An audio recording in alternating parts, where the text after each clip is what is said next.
El país tiene que abrir los ojos ante la denuncia dramática que acaba de hacer por la hora de la verdad el presidente Álvaro Uribe Vélez. Y es la denuncia de que Colombia está literalmente quebrada.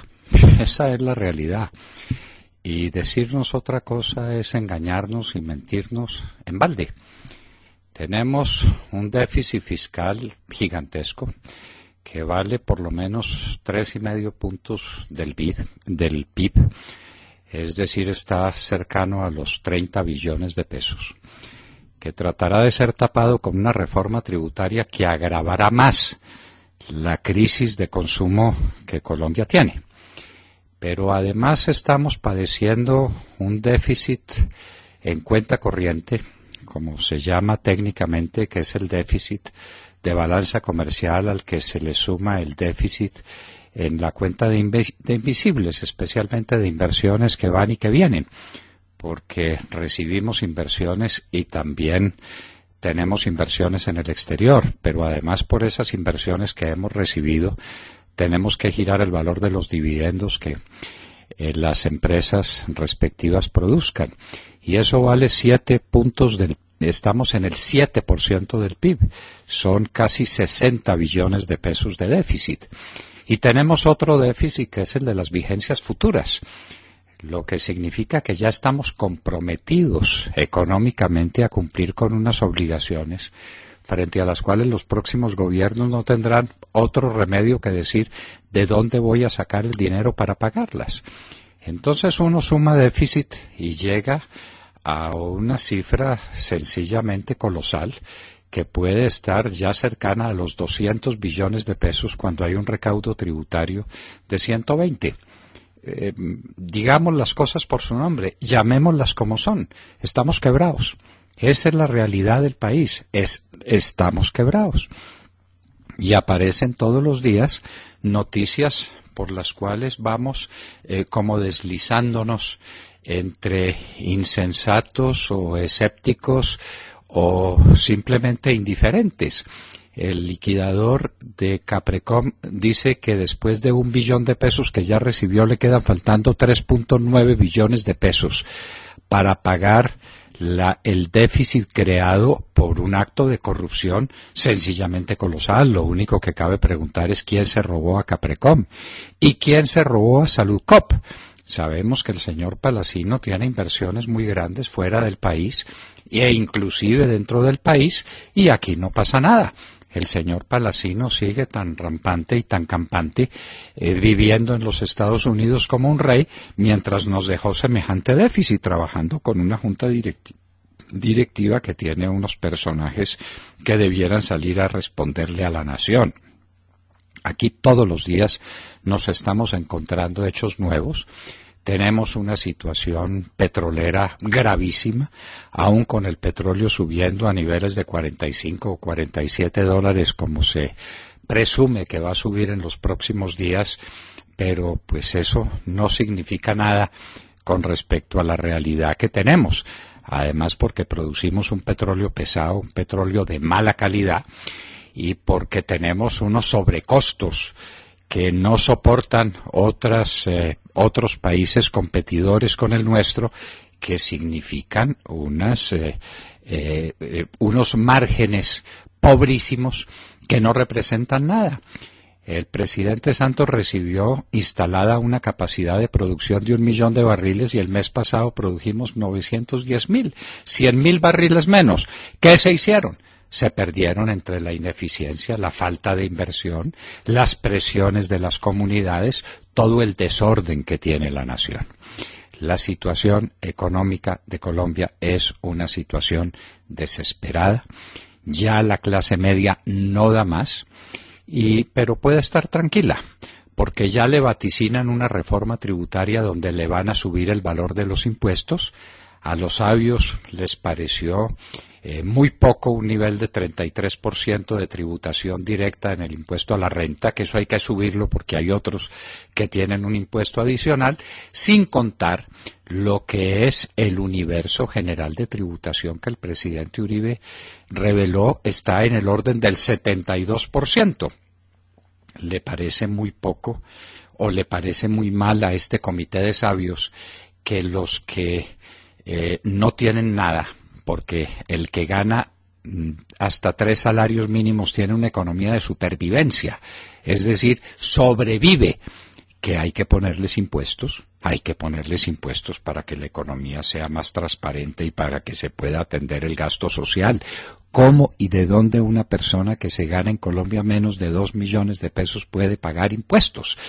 Pero ese es el acto desesperado de una comisión de sabios a quien el gobierno le dice: usted me tiene que levantar plata porque estoy quebrado. Y la va a levantar grabando a los que tienen menos de 3 salarios mínimos o hasta 3 salarios mínimos de ingreso, grabando más a las clases medias, grabando más a las empresas, a quienes finalmente el efecto de la reforma propuesta es neutro. Pero el efecto a las personas naturales es de 2 puntos del PIB, es decir, que le van a poner a pagar a las personas naturales 16 billones de pesos adicionales. Y la gente se pregunta: ¿y de dónde y cómo? Y eso, señores, no tapa ni siquiera el déficit fiscal. Y seguimos con el déficit en cuenta corriente, que es un déficit enorme, y la gente se pregunta: vaya, ¿y cómo es que el dólar está bajando de precio? Pues está bajando de precio porque vienen las operaciones especulativas de unos ganadores de dinero fácil y de dinero barato, jugando a la revaluación del peso para traer dólares que venden relativamente caros y después, para salir, volverlos a comprar mucho más baratos. De manera que es la rueda de la felicidad, es la rueda de la fortuna, que unos ricachones, impulsados por unos intermediarios que se dedican a esta clase de negocios, y están quebrando al país, y están creando una situación completamente artificial, cuando no estamos exportando, cuando no estamos recibiendo inversión extranjera, cuando todos los indicadores dicen que el dólar debería estar subiendo, está bajando por estas razones artificiales. En suma y en síntesis, el país está quebrado. Para tratar de desquebrarlo viene una reforma tributaria que va a significar una paliza gigantesca, especialmente a los más pobres y especialmente a las clases medias, con recurso al tributo menos justo que hay, que es el impuesto indirecto, que es el impuesto que paga cualquiera que compre. Lo mismo lo paga el hombre más rico de Colombia que lo paga el más pobre, que es el IVA. Entonces, esa puede ser la perspectiva que tenemos. Eso ya lo dijo el presidente Uribe, hizo muy bien las cuentas. Esa reforma tributaria, ese esfuerzo colosal que va a tener que hacer especialmente la clase media colombiana y los más pobres, solamente producen 2 puntos del PIB, cuando se necesitan 3,5 puntos solamente para tapar ese hueco, sin hablar de las vigencias futuras, sin hablar del déficit en cuenta corriente. Esa es la situación del país. Pero además hay una carga todavía más dura, que es la falta de fe.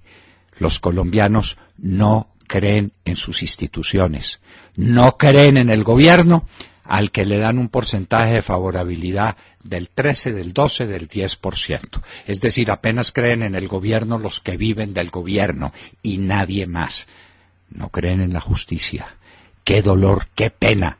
Cuando no se cree en los jueces es porque hay una sociedad desbaratada. Los jueces son los garantes de la institucionalidad. Los jueces son la vida elemental de los pueblos. Antes que el gobernante existe el juez, y los colombianos no creen en el juez. Los colombianos no creen en los políticos, en el Congreso, en los partidos políticos. Los colombianos no creen en nada. Y una gente sin fe es una gente desesperada, que explota y que se expresa cuando le preguntan en las encuestas, o cuando el presidente de la República aparece, lo reciben con unas rechiflas y con unas silbatinas y con unos gritos de dolor y de rabia en todas partes. Y por eso no va a ninguna. Y simplemente mandan videos, porque al del video le duele menos lo que está pasando, aun cuando el que maneja la cámara ve tan duro el ambiente que tiene que suspender la transmisión de las palabras del presidente de la República. Allá hemos llegado. Allá nos ha conducido este gobierno derrochón, que no ha tenido otro objetivo que el de entregarle la nación a los más violentos, a los más criminales, a los peores seres humanos que este país ha producido en la historia. Este, pues, es el resultado de una obra de gobierno detestable, y nos faltan más de 2 años de trasegar por este desierto. Con el sol a las espaldas está el gobierno. Con el sol canicular encima de nosotros está todo el pueblo colombiano, que dice: ¿cómo vamos a seguir corriendo por este desierto? Hay que tener fe, hay que levantarla, hay que crear, como decía el presidente Uribe, una nueva plataforma política, para pensar en algo serio, para mirar el porvenir y, entre otras, para que tratemos de averiguar cómo vamos a salir de la quiebra que nos deja como herencia Juan Manuel Santos y su gobierno detestable y deplorable. Esta es la realidad, y uno, con enfrentar la realidad, gana mucho.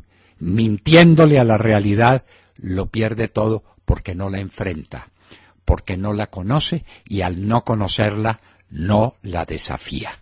Tenemos que empezar por ser claros con nosotros mismos y por hablar con la transparencia con que habla el presidente Álvaro Uribe Vélez. Estamos quebrados, pero vamos a creer en el futuro, creando una plataforma política alrededor de un hombre, si es posible, o alrededor de unas ideas, con toda seguridad. Colombia no se puede dejar naufragar, Colombia no se puede dejar perder en medio de este traumatismo feroz de un gobierno inepto, derrochón y corrupto. Acaban de escuchar el editorial del doctor Fernando Londoño en La Hora de la Verdad en Radio Red a las 7 de la mañana, 45 minutos.